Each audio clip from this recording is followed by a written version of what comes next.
feels safe and secure in the bosom of our family.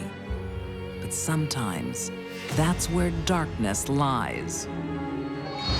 A golden child leads a double life. I don't know if we've ever seen a person like her. You'll stay or you'll go.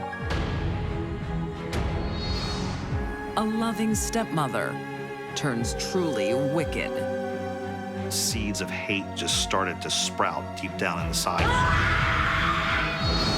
And a sister's care masks heartless greed.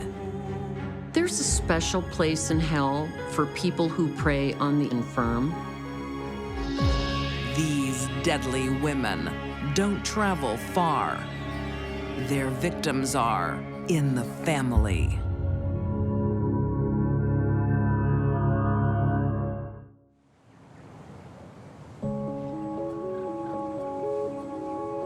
Toronto, Canada, 2000.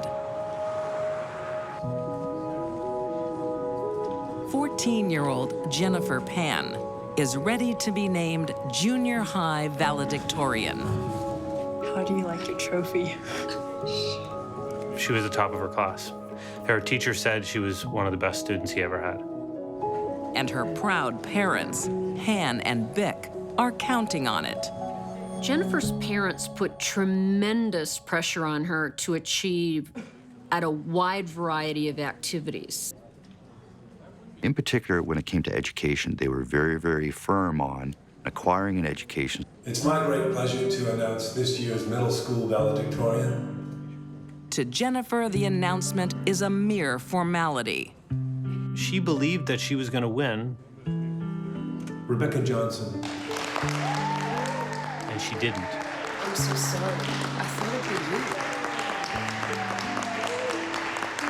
Her parents want so much for their daughter, and she hasn't delivered. She was devastated. She thought, what's the point? All of this hard work, it's hopeless. It's a turning point for Jennifer. As soon as Jennifer got into high school, her grades started slipping. She didn't care anymore.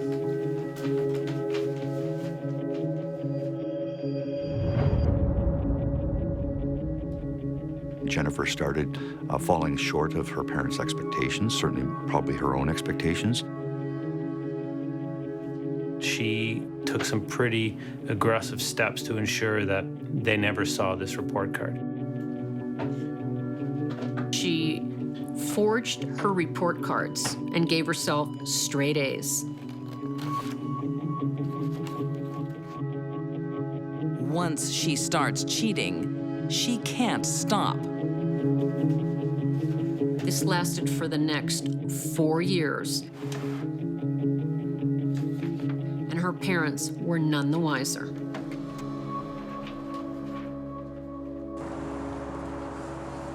It's not her only secret. Hey, are you okay? Can't breathe. When she's 16, she suffers an asthma attack. And fellow student Danny Wong comes to her aid. In and out. It was Daniel that came out of the woodwork, so to speak, to help her regain her breathing. And from that point on, it was almost as if he was her savior. Her parents have forbidden her from dating, but Jennifer is smitten. Thank you for saving my life. Anytime. Jennifer fell into a deep and desperate love with him. Find me in the brass section.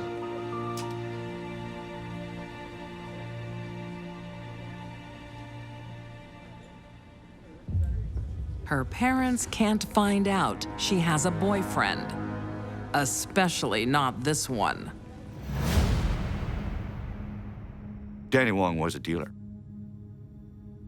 It wasn't as if he was just selling one joint, he was selling a quantity of marijuana. And before long, 2 secrets become 3.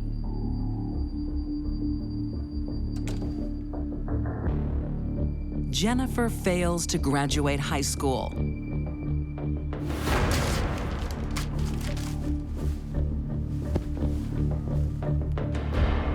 She solves the problem the only way she knows how.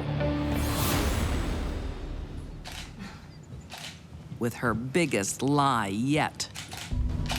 Mom, must we? This is a moment in history. What Jennifer did was fabricate an entire university career. You're the first in our family to go to the university. Oh, Daddy, are you crying? She gets all her books prepared. She has new clothing. This is something to surprise you. Parents buy her a laptop. I know I have been tough on you these days. For Han and Bick, their daughter going to the university is a momentous occasion. Then she exits the front door, and as far as her parents know, she's going to her first day of university. But she wasn't. She'd spent much of her time with Danny Wong and never did attend school because she was never enrolled. Her parents think she's living with a girlfriend near the campus.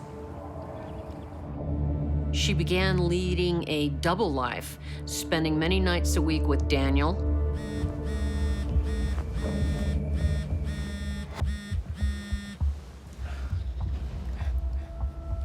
Hey, Dad, I'm in class.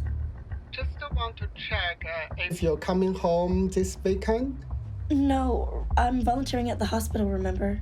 Oh, how's that going? Good, I gotta go. Bye. But in 2008, she tells one lie too many. Jennifer told her father that she was volunteering at a hospital as part of her university degree. Okay, thanks, Dad. Wait, we want to say where you work. You can't. It's a sterile area, so I'll just get out here. Jenny! But her father is becoming suspicious. So he insisted one day on driving her to the hospital.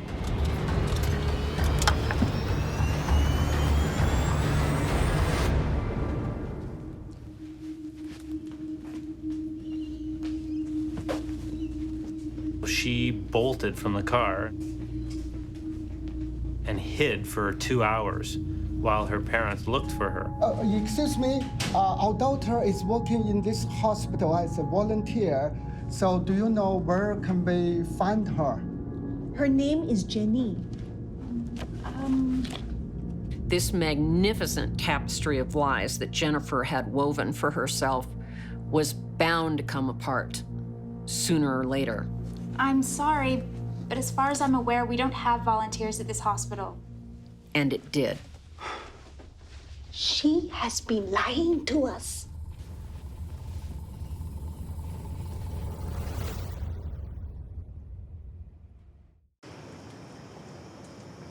Toronto, Canada.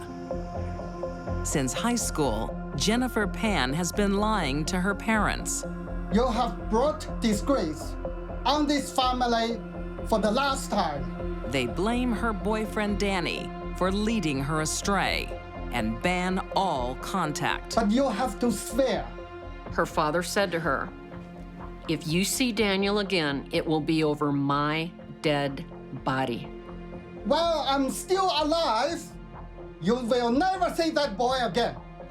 Don't ever say that to a crazy, angry kid.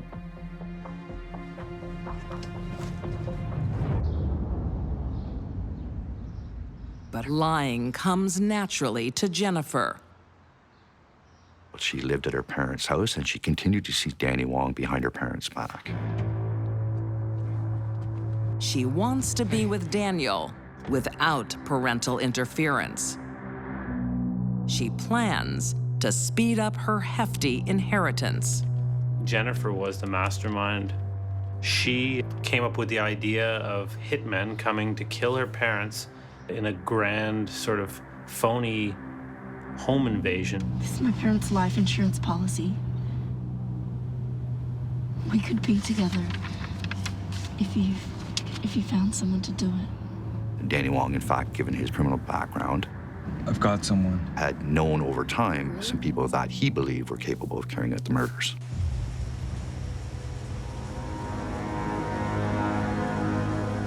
November 8th, 2010. The Pan family settle in for the night. Good night, Mom. Bye. Jennifer walked downstairs, gave her mother a hug, unlocked the door. Jennifer then sends a signal to her hitmen. The light in the Pan household in Pan's study goes on for exactly 1 minute and turns off.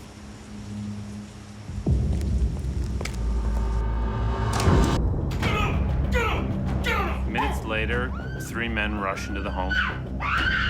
Bick has a man with a gun to her head. Get up! Get up! Get up! Get up now! Han Pan is rousted out of bed at gunpoint, where he sees his daughter. She was bound to a banister.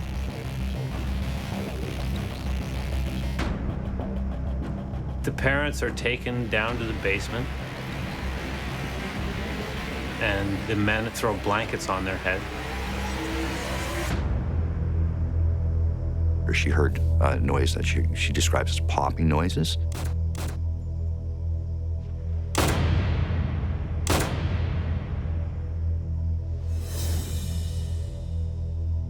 She shot multiple times. Ultimately, the last shot is to the back of the head.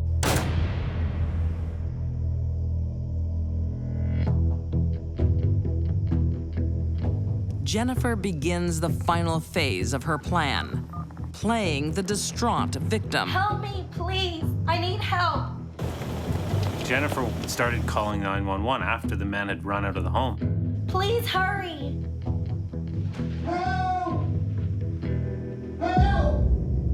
What she didn't expect to hear is her father rising up from the basement, moaning and groaning and screaming.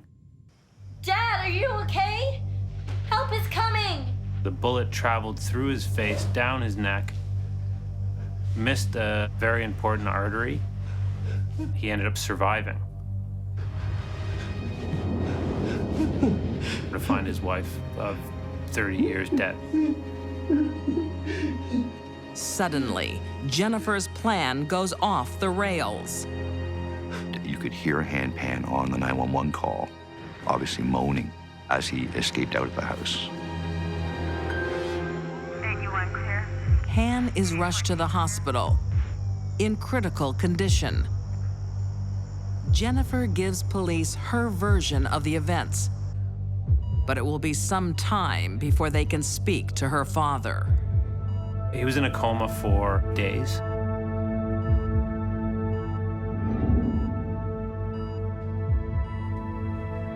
Jennifer. He told the police that Jennifer appeared to be familiar with one of the intruders. Han said that the intruder was actually consoling Jennifer. Jennifer tries to lie her way out of trouble one last time. She told the police that she had hired the men to come into her parents' home and kill her. But somehow or other, there was a miscommunication, and they killed her parents instead. I don't buy it, and the police didn't either.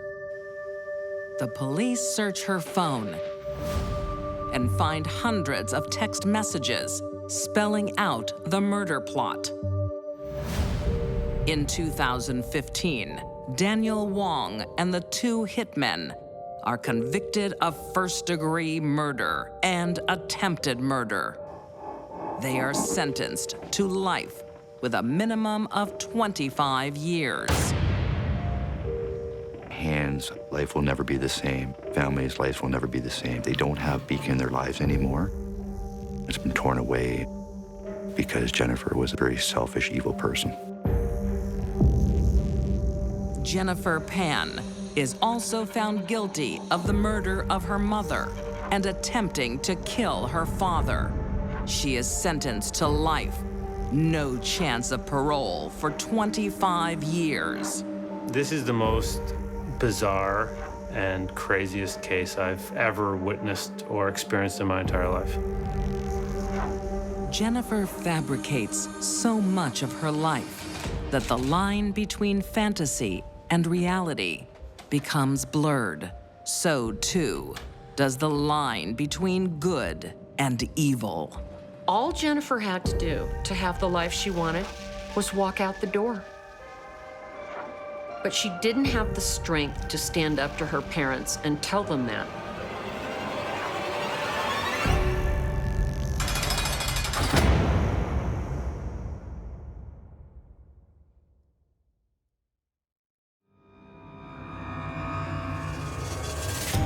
Envy is a curse. She just festered with resentment. This wicked stepmother There were plenty of warning signs. is conjuring A sad ending to a sad and desperate life.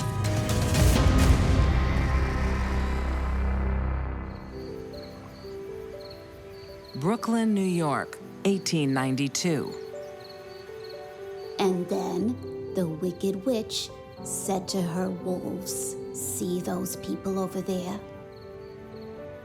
42-year-old Martha Garrison loves her new job. That little girl, I want you to tear her to She's been shreds. hired to look after 12-year-old Ida Place. That's all for tonight. It did seem that Martha was going to be a good addition to the family. She seemed to take care of the young girl very well. Ida's mother died recently. Now Ida is her father William's whole world. Oh, You two are getting on well. she is so lovely. I haven't seen her this happy in a long time. William Place was a widower. He was very successful, had his own business, owned a home in Brooklyn. Well, good night, Mr. Place. Good night, Maddie. And I think he needed that mother figure for his daughter, and he found that in Martha when she came to work for him. It's not long before Martha is the cornerstone of the home. Martha, have you seen my green necktie? It's in your top drawer, Mr. Place. No, it's not. Oh, yes, it is. Thank you. She was, by all accounts, a very meticulous and tidy housekeeper. Bonded with Ida and indispensable to William, Martha is sure she's found her place. Oh, don't forget your writing slate. Meeting William and being taken into his family was the best thing that had ever happened to Martha. And Martha isn't the only one thinking about her future. I've been thinking maybe we should consolidate our arrangement. What I'm trying to say is, would you like to get married? Yes. His desire to marry Martha was not about love, but more about having someone to take care of his young teenage daughter. You don't have to decide now. I would like that very much. Yes? Yes. Splendid.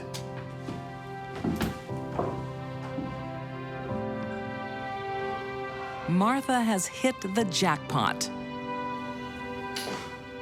Martha didn't have a lot going for her. She wasn't educated, she wasn't outgoing. For her, he was quite a catch.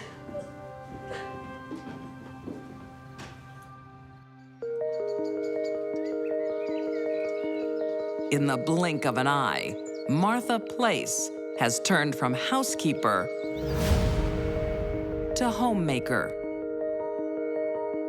She hasn't just married up, she's acquired a stepdaughter. And as Ida grows up, this little duckling is becoming a swan. She was beautiful, well-educated. She was engaged to a boy from a wealthy family. Her future looked bright. But there is no such transformation for Martha. How many times do I have to tell you? We serve from the right. She may have managed to marry the prince. It's fine. You're too hard on her, Martha. But Martha is still a frog. I have a mind to let her go. Maybe you should have trained her better. I beg your pardon? No matter what she did, no matter how her position changed, Martha was always the interloper, the outsider. Father, Edward's invited me to see the Nutcracker this Sunday evening. Nutcracker. It's a Russian ballet. Not only is Martha struggling to play the lady of the house at Carnegie Hall, she's now finding she has competition. La-di-da. You can go with Edward. Ida was growing up. She was mouthing off to Martha, the stepmother. And deep down, I think Martha started to realize that Ida was everything she wasn't. The more Ida blossoms, the more Martha withers with envy. I just don't understand why you have to spend so much time with her. Because she's my daughter? And I'm your wife. William wasn't paying her enough attention as a husband should a wife. Don't tell me you're jealous of your own stepdaughter. She was convinced that it was Ida's personality, beauty, and everything that was sucking the attention away from her.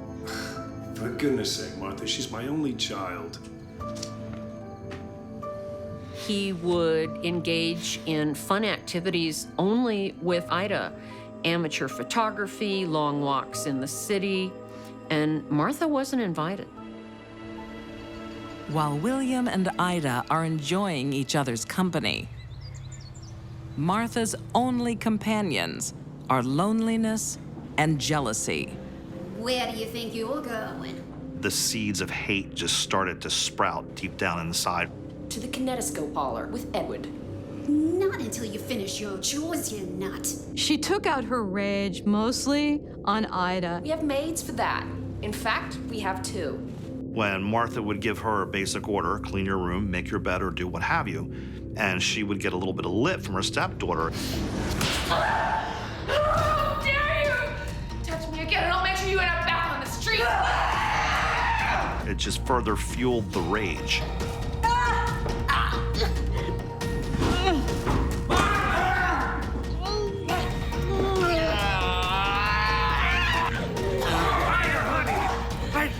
She's lost her mind! All that rage that she'd been holding, barely containing, comes out now.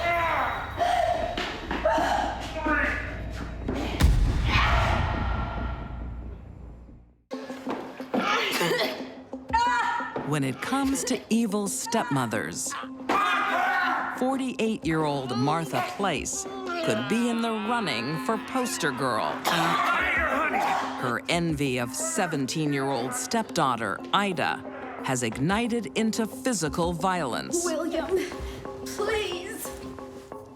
She would become physical. She might throw things, she might smash things. Is this necessary? The neighbors. And alienated her husband, William. William was having none of this. Will you be coming to the station to file charges, sir? Well, I think it'll be good for her to spend a few nights in the slammer while I, have a think about it. He didn't just throw her out, he had her arrested. A few nights in a jail cell is a sobering experience. Thank you for bringing the carriage for me, William. Martha returns home, a reformed woman.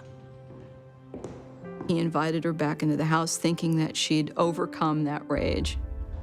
I just want to say how sorry I am.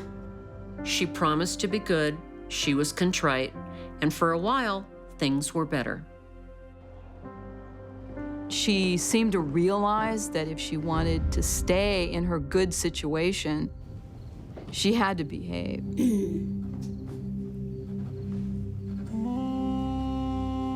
But there's been no magical transformation. It's the same Martha inside. It was just bubbling under the surface. and it wouldn't take too long for that shell to crack and break away. On February 7th, 1898, Martha's facade shatters when she finds her husband's will. If William died, his house would not go to Martha. It would go to his daughter, Ida. Drinking again, eh, Martha? You put the house in her name. That was the proverbial straw that broke Martha's back. You've been going through my papers. I'm your wife. And Martha felt that she had again been overlooked for Ida.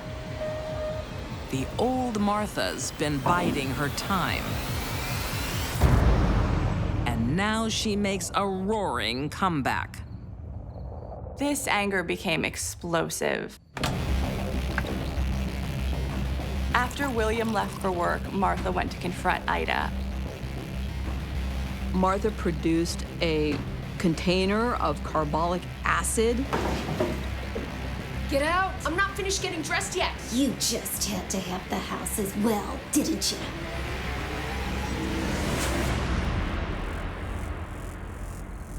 She threw it in her face.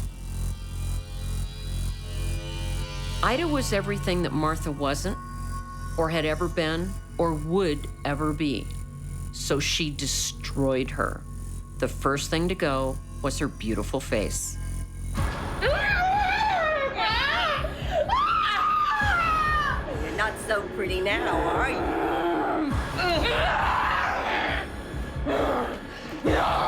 The two of them are grappling and fighting. And Martha was so filled with rage. Her strength had to have been immense.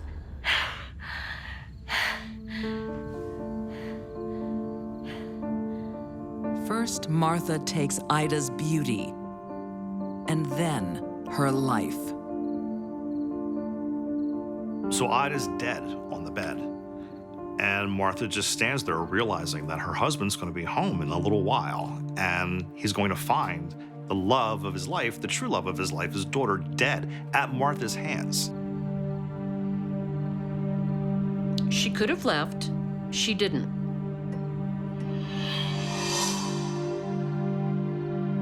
She waited all day long for William to come through the door.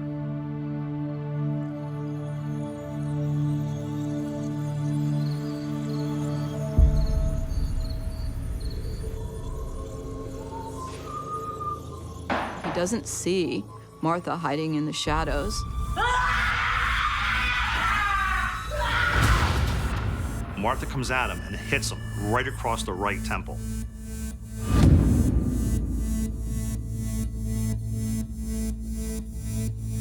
Martha thinks she struck a fatal blow. But she's miscalculated. Miraculously, William is alive. William, bloodied from the axe wounds, manages to make it out his front door where his neighbor notices him and is able to call the police. Martha doesn't run and is happy to talk to the police when they arrive. When the police asked Martha about the crime, she admitted to throwing acid at Ida. She said, yeah, I threw acid on her, but I didn't kill her. Really? In 1898, Martha Place is found guilty of first-degree murder and sentenced to death. Martha was the first woman executed in the electric chair in the United States. A sad ending to a sad and desperate life.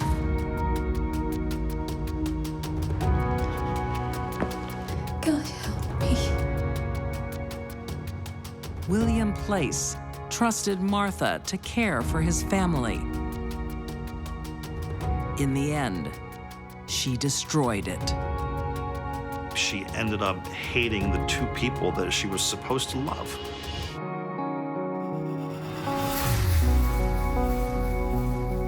This is a story about a beautiful princess and an evil stepmother.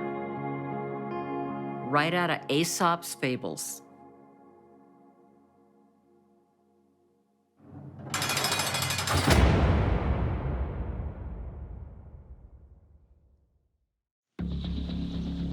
Brothers and sisters. I think he loved her a lot. They can bond. He had something to accomplish. Or bicker. Big, bad idea.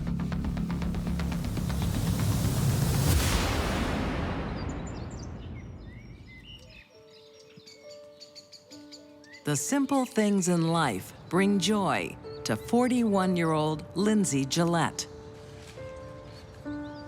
His infectious grin is well known in his rural Australian community. Wow, excellent work, Lindsay.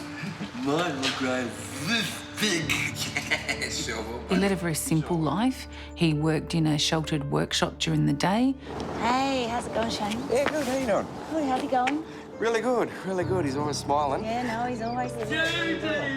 He wasn't so impaired that he didn't have a happy personality. I forgot. Yeah, come back. Look at my Lindsay is happiest when his twin sister, Judith Senges, comes to visit. Good, that's a good one, yeah? She was involved in his care. She went to meetings about his care.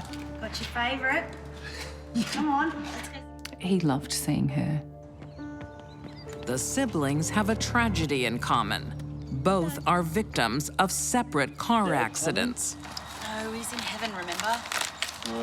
Judith is in constant pain. Lindsay is left with permanent brain damage. By the time he was 7, he was put into institutions. For many years, Judith has been her twin's custodian. I think he loved her a lot, and she took him out. And she was his only visitor. He didn't have anyone else. Judith has access to Lindsay's trust fund, worth nearly $130,000, set up to support him through his life. Finish that. She would claim $500 to $1,000 a month from his account. But as well as expenses, she is spending his money on something else. She was addicted to playing the slot machines. And using that money for herself. Oh, come on, 2 scatters.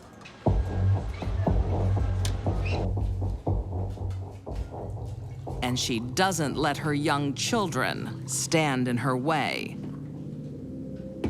She would drug her children and so that they would fall asleep and she could go out and play the slot machines.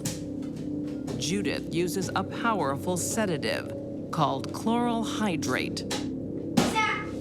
Which is now banned. It's a knockout drug. Okay, who wants hot chocolate? Oh, you take this one. It's got more chocolate in it. Judy gave this medication to her 2 young children so she could go to the casino and play the slots.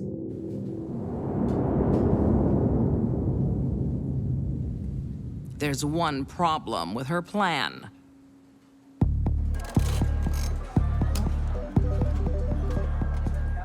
Oh, come on.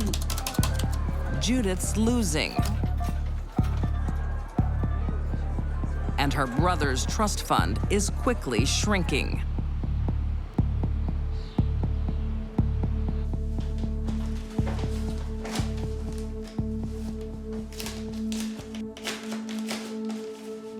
Judy received notification one day from the Supreme Court that they were concerned about the trust fund.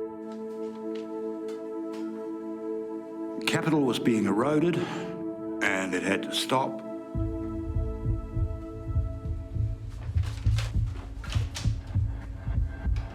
Hello? Yes, this is Judith Senges. I'm ringing about my brother's trust fund. It was being depleted too quickly, so they put a halt to withdrawals. Oh, yes, that's because I had to buy things for Lindsay. Oh, I don't know, I had to buy some clothes and furniture and what have you. She was called in to explain. Yes, that's fine. I'll come in. All right, thank you. I'm guessing at that point, Judith panicked. Caught with her hand in the cookie jar, Judith's extra income is cut off. She always regarded Lindsay's money as her money. Desperate times call for desperate measures. He was just the one standing in the way of her getting her hands on the money.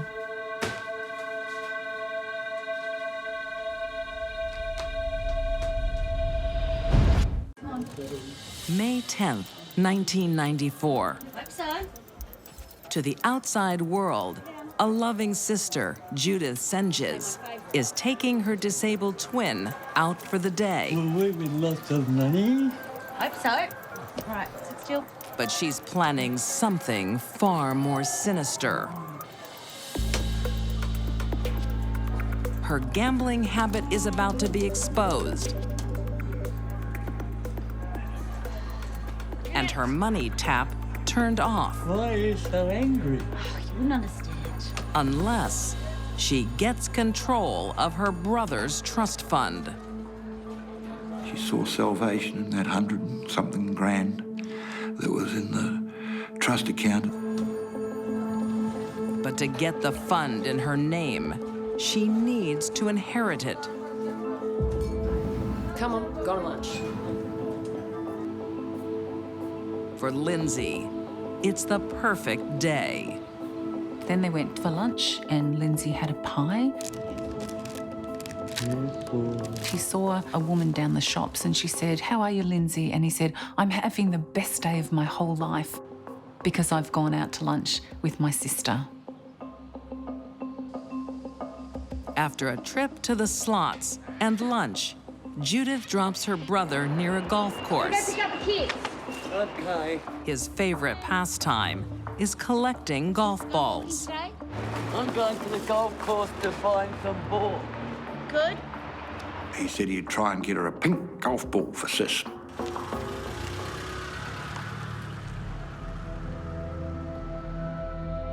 But the next day, Judith gets a call from the police. Her brother has been found on the side of the road. The victim of a hit and run. It was a really pitiful sight that someone who was so well loved could just be abandoned at the side of the road like that. We are sorry for your loss. Thank you. Lindsay had a tragic life. Police are puzzled by Lindsay's injuries. It was really clear to them that he had been run over by a car, but he hadn't been hit by a car. The last person to see him alive is Judith. And when they check her vehicle, it is squeaky clean. I do have just one more question. Why did you wash your car when you got home? I always do that.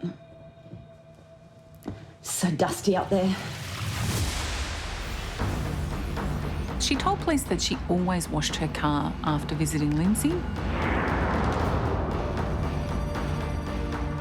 All of her family members disagreed with that. They'd never seen her do that before.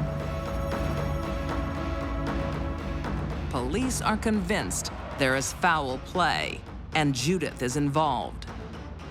They had fibres that matched from the body to the bottom of the car. They had dyes that were the same. They had DNA. It was circumstantial, but it was sort of overwhelming circumstantial evidence.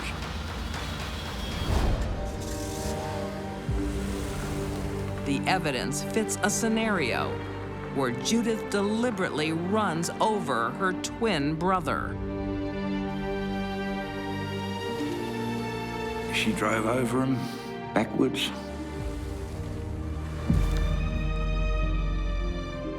Not once, but twice. Boom. Boom.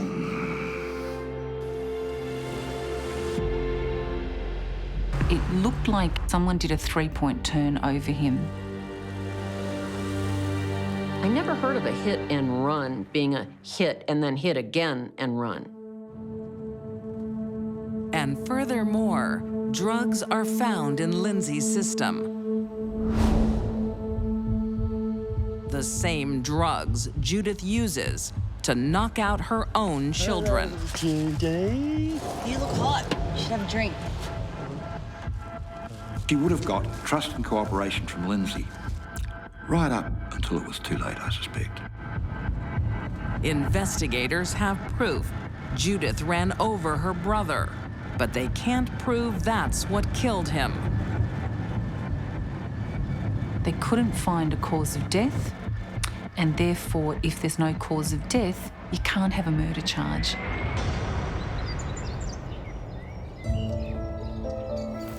Her brother's dead, but Judith's charged with attempted murder. Quite surprisingly, Judy got off rather lucky. In 1996, Judith Senges is sentenced to 10 years and serves the minimum non-parole period of 6. She is released in 2002. There's a special place in hell for people who prey on the elderly and the infirm. Judith's place is waiting.